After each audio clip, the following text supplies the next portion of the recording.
buenos días, bienvenidos al primer repaso a la actualidad del día aquí en Negocios Televisión. Arranca la mañana del 20 de julio, una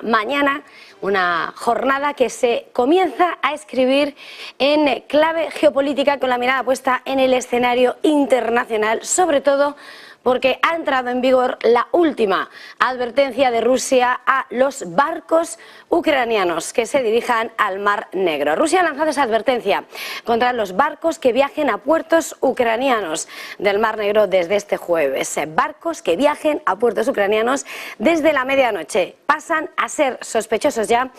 de ser transportistas de armamento. Las autoridades rusas creen que podrían llevar armas, mientras Kiev ha acusado a Moscú de llevar a cabo ataques infernales que dañan la infraestructura de la exportación de granos una vez que el lunes 17 de julio vencía ese acuerdo de cereales del Mar Negro y Moscú decía no prorrogarlo por no responder a los intereses de Moscú. Pues bien, ahora Rusia cumple ya 3 noches consecutivas de atacar la región de Odesa después de haber renunciado ese lunes a ese acuerdo de cereales que hace un año se conseguía bajo el auspicio de Turquía y de Naciones Unidas. Un pacto que permitía el paso seguro de granos ucranianos a través del Mar Negro, pero que Moscú había denunciado de forma constante que no resultaba adecuado para sus intereses. Ucrania, que por otra parte quiere intentar continuar con los envíos de granos del Mar Negro, ha señalado que está estableciendo una ruta de envío temporal a través de Rumanía. El Ministerio de Defensa ruso, por su parte, ha señalado que los estados de bandera de los barcos que viajen a esos puertos ucranianos serán considerados partes en el conflicto del lado ucraniano. Sin lugar a dudas, es la noticia que marca las mayores tensiones que llegan tras haber saltado por los aires ese acuerdo de cereales del Mar Negro y que lanza esa amenaza directa a los barcos que viajen a puertos ucranianos del Mar Negro. En ese contexto, el jefe del Kremlin, Vladimir Putin, ha asegurado que Occidente había distorsionado por completo ese acuerdo del grano, motivo por el cual se decidió no prorrogar. Sin embargo, el presidente ruso ha señalado que su país volvería inmediatamente a ese pacto si se cumplen todas las condiciones para hacerlo. Recordemos que entre sus exigencias estaba la reconexión al sistema de pagos internacional del Banco Agrícola de Rusia. Dispuesto Putin, por tanto, a retomar el pacto, aunque abierto también a otras posibilidades. De hecho, ha asegurado que la Federación Rusa está dispuesta a sustituir el grano ucraniano en todo el mundo. Un mensaje con el que traslada de nuevo la fortaleza de Rusia y asegurando que además la Federación está en posición de sustituir el grano tanto a nivel comercial como de manera gratuita y más cuando esperan, según los datos oficiales, una nueva cosecha récord. Declaraciones de Vladimir Putin mientras el Fondo Monetario Internacional cree que la salida del acuerdo de cereales amenaza con aumentar la inseguridad alimentaria mundial y podría aumentar los precios de los alimentos, especialmente en los países pobres. En Chicago, de hecho, los precios del trigo estadounidense se han disparado por los últimos acontecimientos en el escenario bélico. Todo esto, por supuesto, en un momento en el que seguimos muy pendientes de todo el escenario comercial que discurre en paralelo a ese escenario bélico y en medio de las sanciones occidentales contra Rusia. Pues bien, Dubái se convierte en foco de atención y se convierte ahora en la nueva Ginebra, porque allí van a parar la mayoría de comerciantes de petróleo que quieren seguir trabajando con Rusia a pesar de las sanciones. Javier Luengo, muy buenos días. Sí, ¿qué tal, Eva? Muy buenos días. Y es que si ayer te hablaba de cómo Armenia se estaba convirtiendo en el país de exportación por excelencia para Rusia, para evadir todas las sanciones occidentales, hoy venimos mirando hacia Dubái porque se convierte en la próxima Ginebra para el petróleo ruso. Y decimos Ginebra, esa ciudad suiza que durante décadas ha sido el foco de operaciones, el núcleo de operaciones de la mayoría de los comerciantes de materias primas de todo el mundo. Desde que Berna se sumó a las sanciones occidentales, a las europeas, a la importación de crudo o de gas ruso, todo ahora se apuesta a Emiratos Árabes Unidos. Las empresas registradas en el pequeño estado del Golfo han comprado al menos 39 millones de toneladas del crudo de los Urales. Traducido a factura, 17.000 millones de dólares entre enero y abril. Alrededor, y ojo a esto, Eva, de un tercio de las exportaciones del país declaradas en la la aduana durante el primer semestre del año, según una documentación a la que habría podido acceder Financial Times. Parte del petróleo terminó en Emiratos Árabes Unidos, según muestran los datos de seguimiento de los barcos, aterrizando sobre todo en las terminales de almacenamiento, en lugares como algunos de los principales puertos del Emirato. El resto, que es alrededor del 90% de lo que estamos hablando, nunca tocó suelo emiratí, sino que fluyó desde los puertos rusos directamente a los nuevos compradores que se están abriendo en Asia, en África y en América del Sur, en toda la zona del sur global. La industria del comercio de energía de Emiratos Árabes Unidos en el foco ahora de los rusos, también después de que las 20 principales compañías comerciantes de crudo de los Urales, durante los primeros 4 meses del año, de todas estas, 8 estaban registradas ya en Emiratos Árabes Unidos. Y por supuesto, gracias Javier Luengo, pendientes del resto del escenario internacional y de las negociaciones diplomáticas. Los 27, los ministros de Exteriores de la Unión Europea van a analizar este jueves las relaciones con Turquía tras las últimas señales de acercamiento del presidente Recep Tayyip Erdogan a Europa. Recordemos esa petición que lanzaba en la cumbre de la OTAN en Lituania, en Vilna, Erdogan señalando que su deseo y su aspiración, una vez que levantaba el veto para que Suecia entrase en la OTAN, es convertirse en Estado de pleno derecho de la Unión Europea. Pues bien, los ministros de Exteriores, como decimos, van a tratar este jueves la forma de reactivar las relaciones con Ankara tras la señal de acercamiento de Erdogan, con esa voluntad de descongelar la adhesión a la Unión Europea.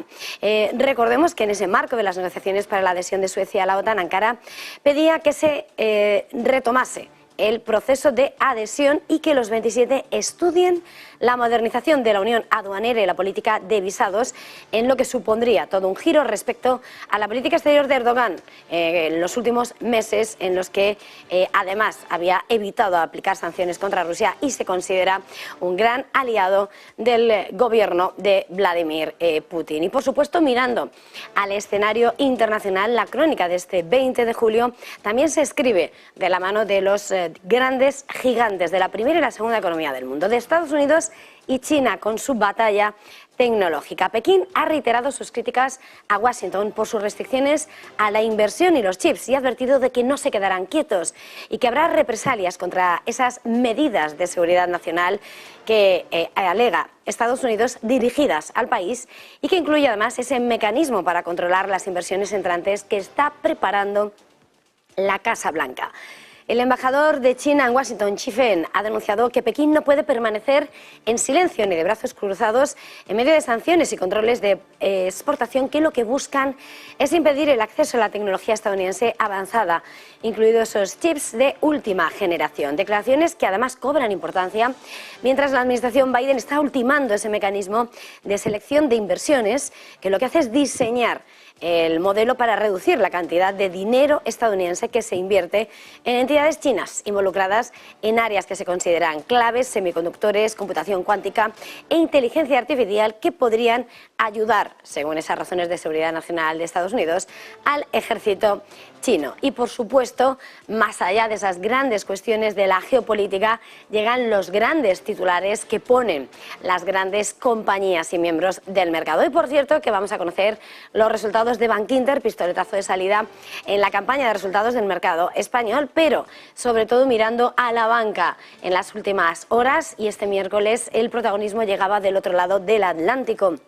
Goldman Sachs decepcionaba con sus cuentas, con un beneficio que se ha reducido más de la mitad en el segundo trimestre hasta los 1.200 millones de dólares. En concreto es un 58% menos en tasa interanual y un 62% si se habla de la trimestral. Con todas las ganancias hasta junio en el año alcanzan las 4.450 millones. Entre los motivos que engrosan esas cuentas estaba esa sequía del mercado de fusiones y adquisiciones, la retirada del negocio de consumo y los cambios en el área de gestión de activos que han lastrado las cuentas en un balance además en el que su BPA de 3,08 dólares por acción se quedaba por debajo de las previsiones. También mirando a los protagonistas que teníamos que atender en esa crónica,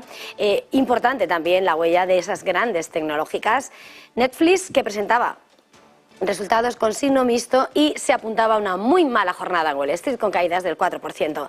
El beneficio por acción ha quedado por encima de lo esperado, mientras que decepciona la partida de ingresos. El gigante del streaming presentaba además una previsión de ingresos más débil de lo que se esperaba de cara al tercer trimestre, unas perspectivas que de alguna manera eclipsaban y ocultaban esa incorporación de 5,9 millones de nuevos clientes, de nuevos suscriptores de abril a junio, muy por encima de los 4 millones que se esperaban. Con todo,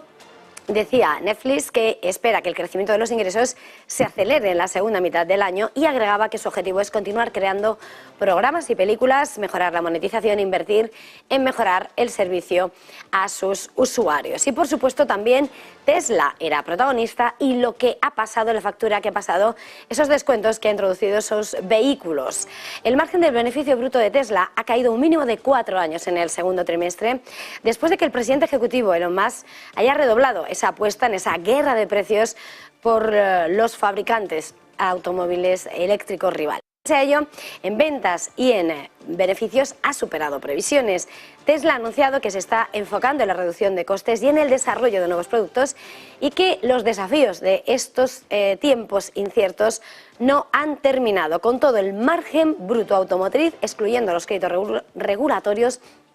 ha caído un 18% en el segundo trimestre, desde el 19% en el primer trimestre. Y por supuesto, de los grandes nombres a los grandes nombres que preocupan, aunque no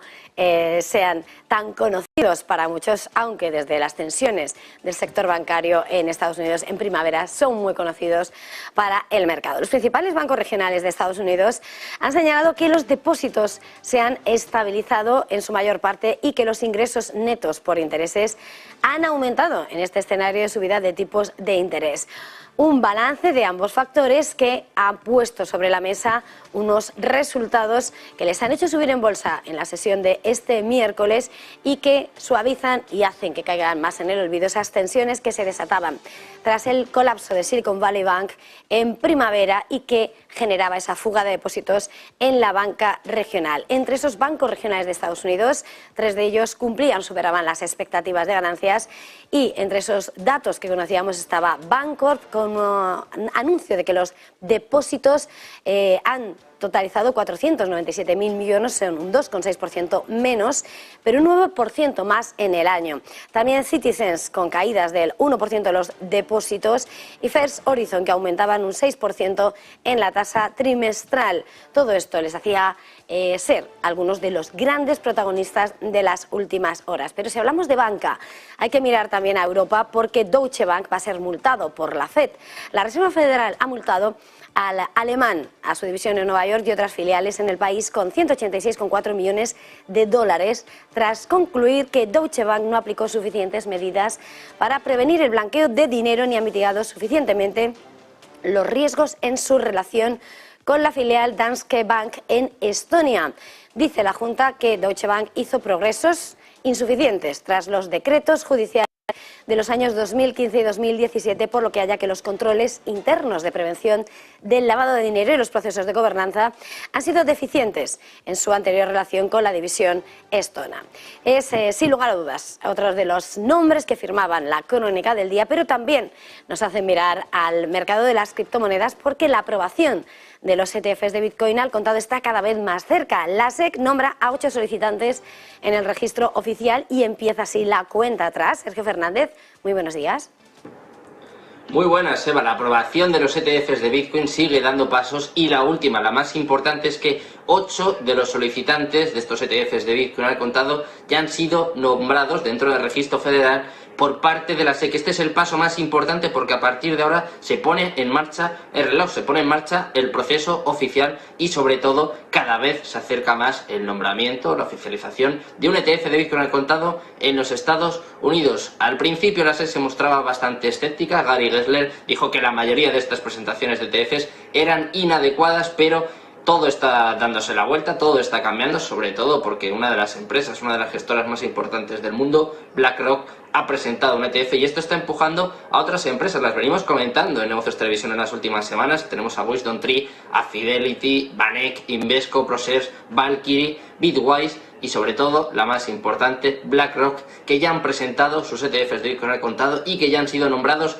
dentro del registro federal. El reloj se pone en marcha, a partir de aquí comienza el proceso y lo más normal sería que este mismo año viésemos por fin un ETF de Bitcoin al contado. Empieza el reloj y además buenas noticias para el mercado cripto y sobre todo para Bitcoin. Y gracias, Sergio Fernández. Con todo esto, por supuesto, nosotros tenemos que seguir escribiendo la crónica de la mañana con los ecos que deja la campaña electoral. Apenas quedan unos días ya para la jornada de silencio, el domingo 23 de julio, jornada para ir a votar. Y, evidentemente, son las declaraciones de los candidatos y esa campaña electoral quien está escribiendo y centrando la actualidad de estas últimas mañanas en esa lectura que estamos ofreciendo desde esa campaña electoral. Importante entre las declaraciones que hemos visto, como el portavoz de Sumar, Ernest Urtasun, ha asegurado que el proceso de reparto por parte de Correos se ha producido con total normalidad y ha enfocado sus críticas en el candidato popular Alberto Núñez Feijóo, al que ha acusado por cuestionar el buen funcionamiento del proceso electoral por parte de Correos y le ha descalificado por considerar que lanzar ese cuestionamiento sobre el proceso electoral en España es propio de prácticas trumpistas que no son propias de la democracia española. Mire, dos ideas centrales. En primer lugar, Correos ha repartido ya al conjunto, y ha sido confirmado así por el propio Correos, del conjunto de papeletas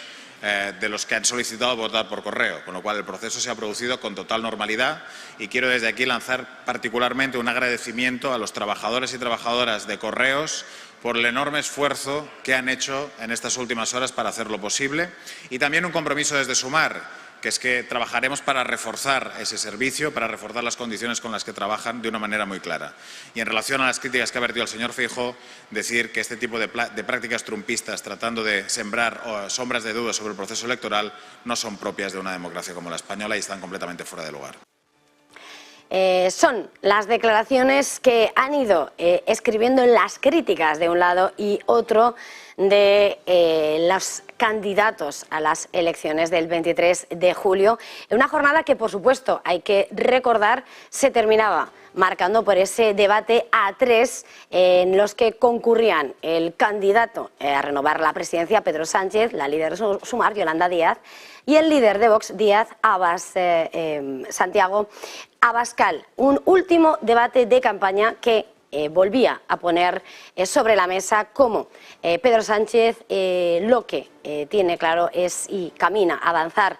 en un posible gobierno de coalición de nuevo con Yolanda Díaz, en un debate en el que el gran ausente fue el líder del Partido Popular, Alberto Núñez Feijóo, y en un debate en el que además, entre las declaraciones que ofrecían era como Santiago Abascal le decía a Pedro Sánchez que sus decisiones de gobierno han nacido de una soberana mentira, dice, porque son fruto de pactos con partidos separatistas o inducidos por burócratas internacionales. Son las críticas que se renovaban en ese debate a tres, pero que fuera de ese debate, por supuesto, se iban alimentando en las distintas filas y en los distintos partidos. Desde los populares, el coordinador general del PP y candidato número 1 al Congreso por el PP de Málaga, Elías Bendodo, subrayaba que los españoles van por delante de la clase política y que hace tiempo que ya pasaron página de Pedro Sánchez. Decía que el socialismo de Pedro Sánchez ya rompió con su palabra hace 5 años cuando se disponía a formar un gobierno y ha señalado que cuando uno falta la palabra y pierde la confianza,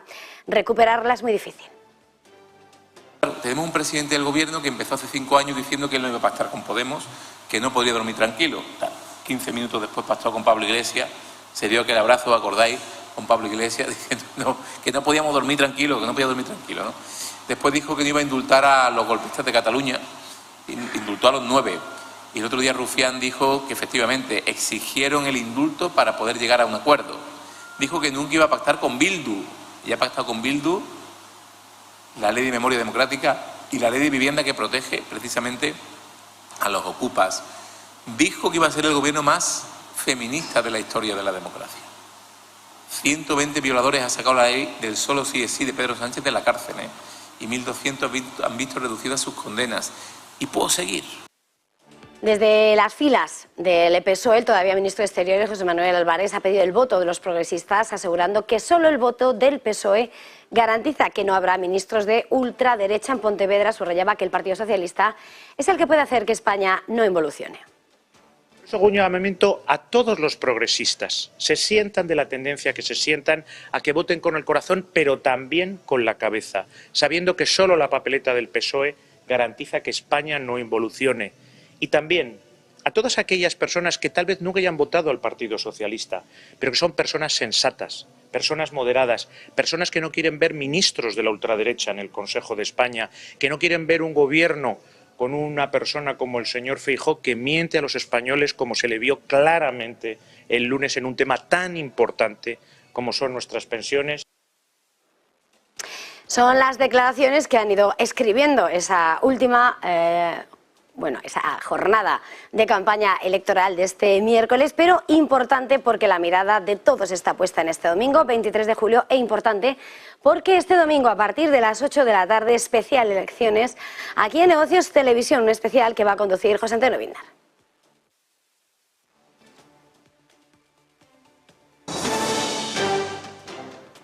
7:21 minutos de la mañana, momento por tanto de seguir escribiendo la crónica de esta mañana del 20 de julio, en una mañana en la que por supuesto tenemos que acercarnos a ver lo que está pasando en los principales mercados, mirando en los mercados asiáticos, que son los que